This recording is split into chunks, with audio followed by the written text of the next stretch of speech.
about religious science.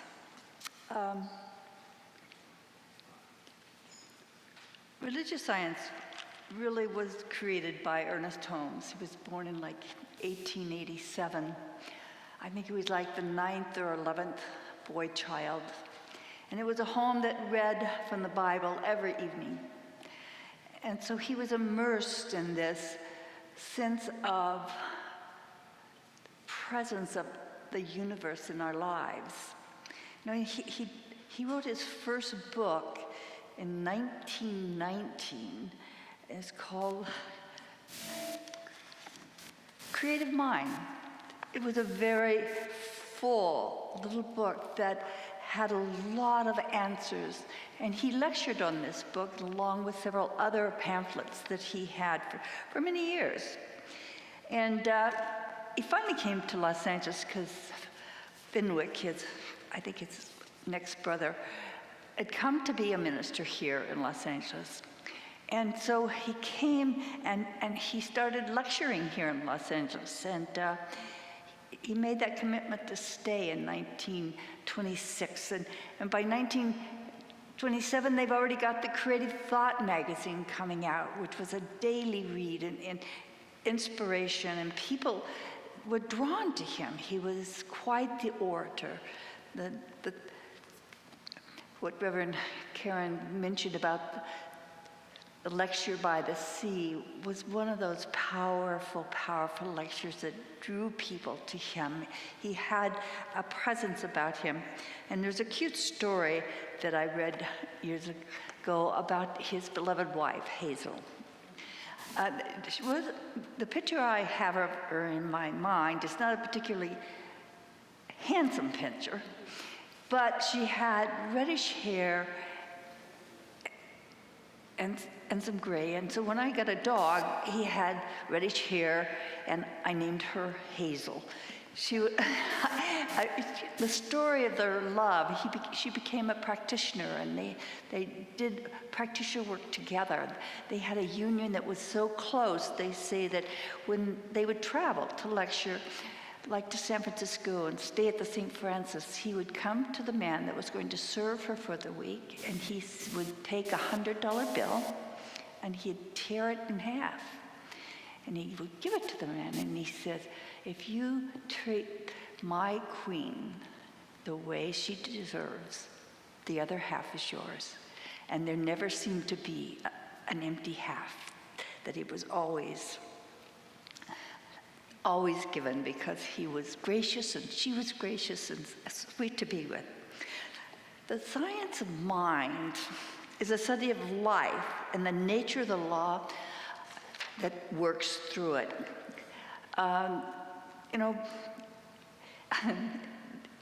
The title of my talk in the beginning is from Genesis 1.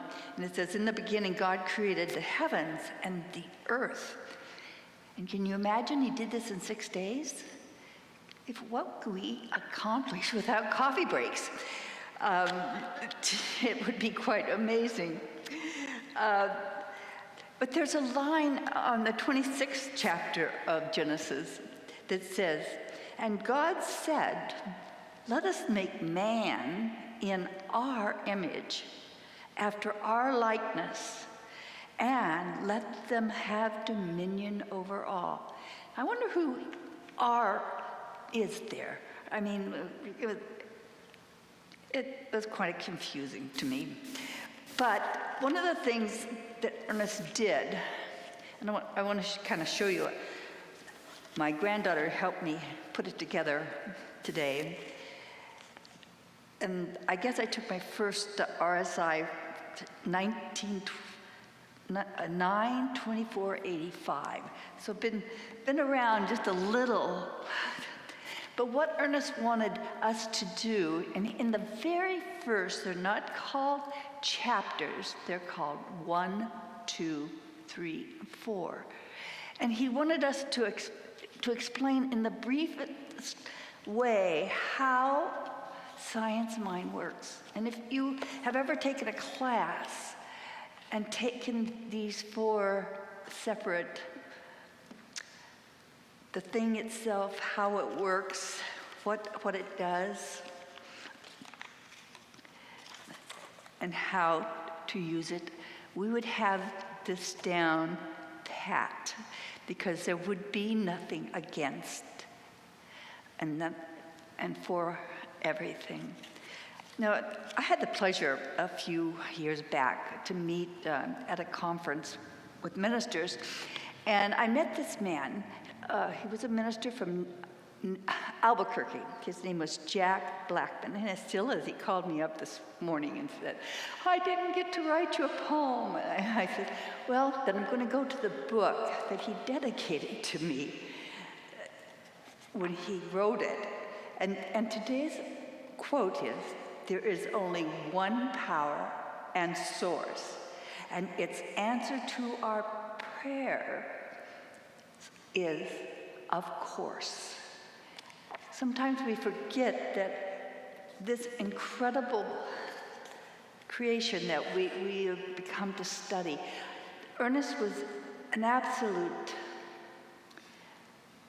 ferocious reader. He wanted to know what other faiths said. What was it that made each one of them so powerful to the people that followed them? And he came up with the idea that, there's more than one path to the top of the mountain.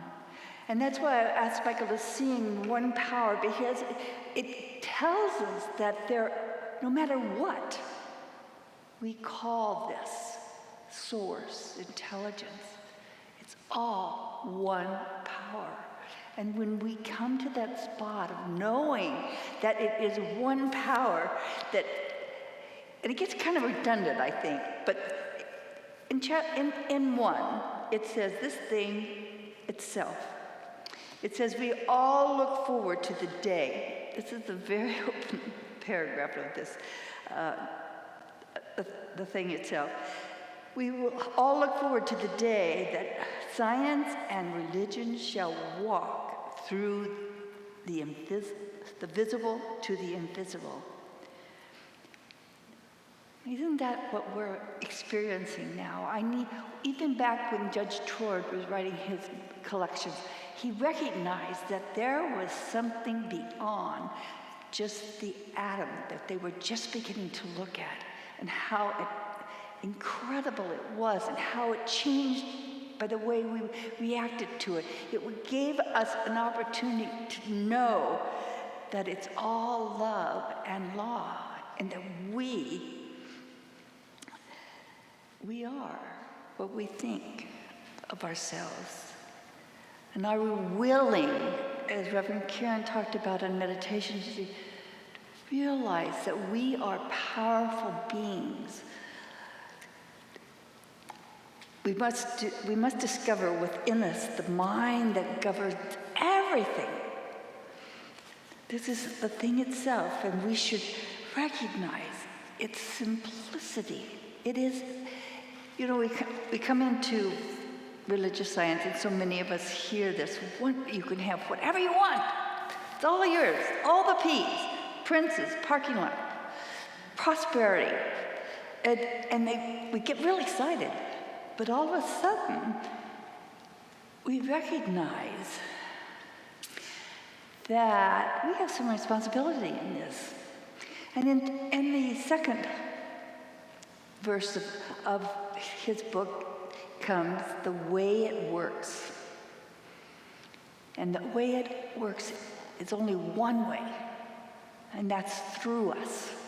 Nothing can come into our lives that we have not placed our focus and our love and attention to, because what we pay attention to, we're drawn into.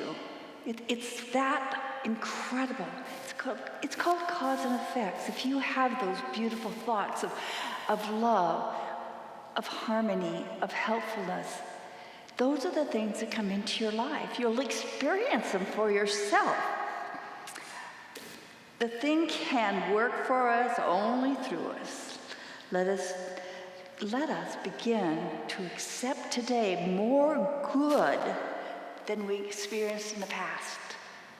Are you willing? Are you really willing to say, I am ready for something better? I've had it good, but it's going to be better. And I know it, and this is what my heart desires. It works through us. Number 3, what it does. You want to know, there's about 100 pages that I'm covering in about 10, 15 minutes here. What it does, it works, again, through us. Our mind, which, if we think about it, is the mind of God. We're not separated from God at any time, because all there is God. And if we recognize that strength that comes through knowing that my mind is the conduit to the mind from which God brings all things. It's like having a genie in the bottle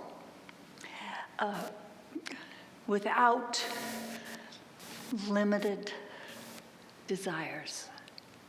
Is that incredible? To think that the genie is there within us, waiting for us to declare the good that we were brought here to experience.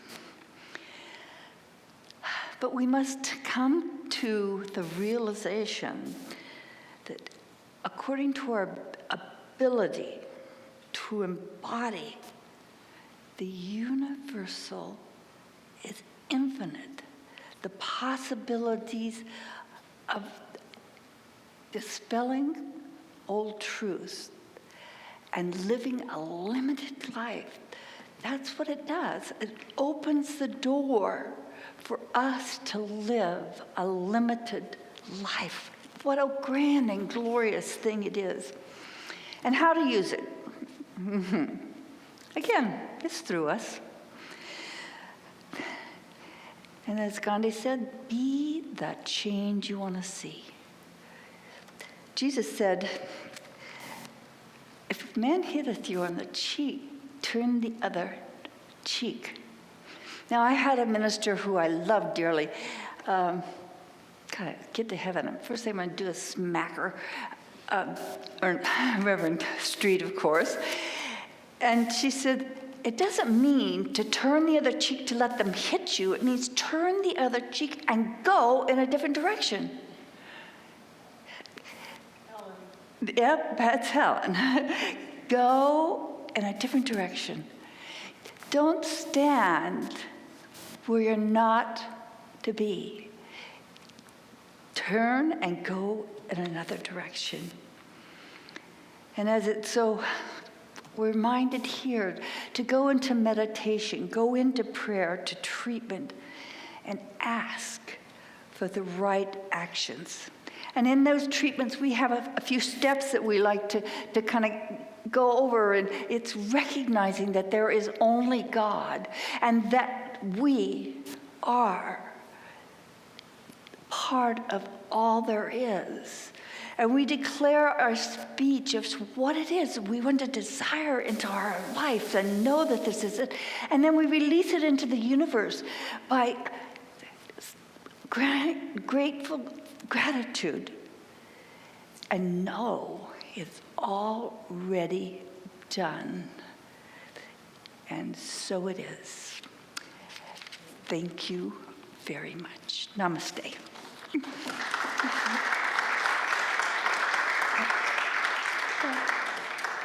Okay, we have our prosperity acceptance, and you're going to do the acceptance, right?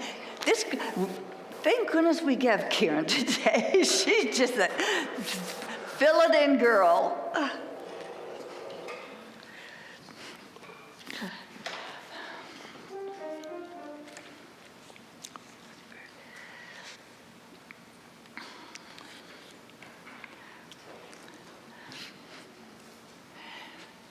So, let's say this together. As you're pulling out your money and getting everything together, let's say together, God is the source of all supply. Money is God in action. What I give, I receive, multiplied abundantly.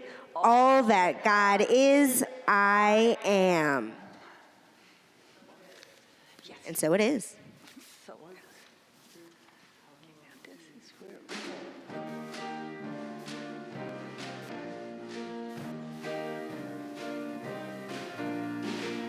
Slow down, you move too fast.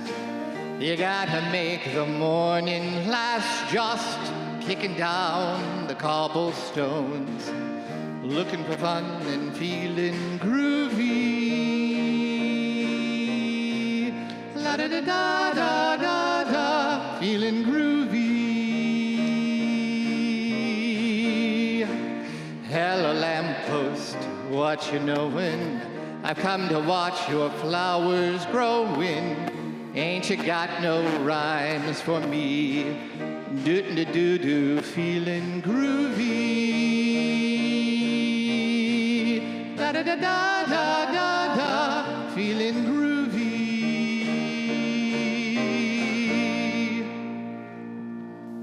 All right, so everybody, place your hands in the air above the baskets. And experiencing this energy, knowing what we're doing is we are directing energy. Each one of us is powerful. Each one of us is divinely ordained to use that power however we choose. And I know that because each one of us has chosen to give, whether it's deeds, cars, deeds to properties, what Reverend Cliff says, that whatever it is, money, that what is happening here is this is God in action. Each one of us is participating in that divine flow, operating in the law of cause and effect, in the law of divine reciprocity. So I know that as we give, it is multiplied to us abundantly in love, in compassion, and more money in our pockets. And I'm so grateful for this blessing, knowing that these gifts are used incredibly responsibly to allow for these payments to be made, for the electricity that's flowing through here, that all of it is done, being used wisely, and that these blessings continue to flow. And in gratitude, we can affirm together by saying, and so it is.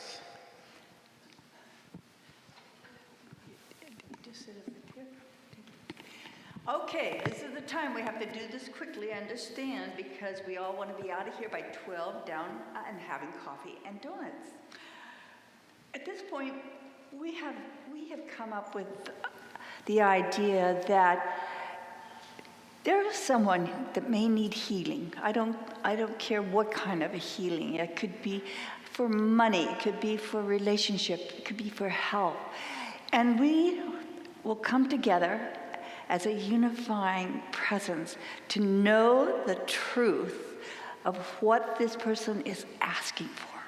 So as like I said, you want to get out of here by noon, somebody come up and take advantage of this incredible, even if you're new, if you got something on your mind, come make it happen. Da, da, da, da, da. We're not going away until somebody does this. Okay. Thank you. Our beloved Carmen.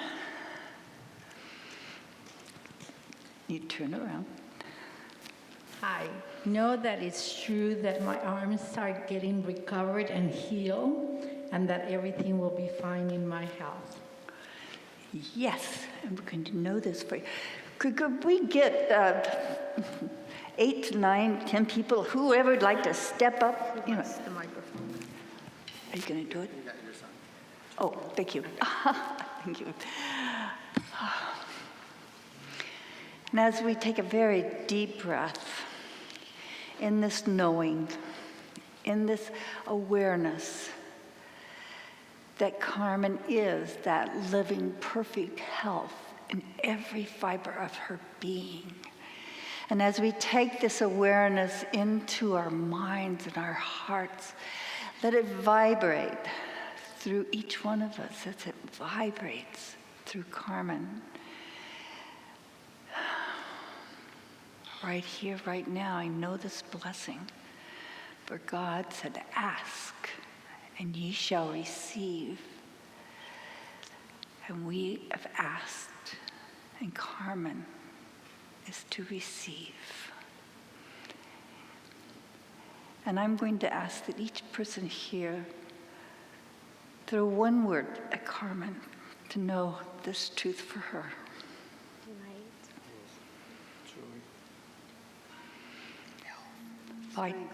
Vitality. The word has been spoken, and it does not return void to us and to Carmen. And together we say, and so it is. Thank you. God is the source of all supply. Money is God in action. What I give, I receive multiplied abundantly. All that God is, I am, and so it is.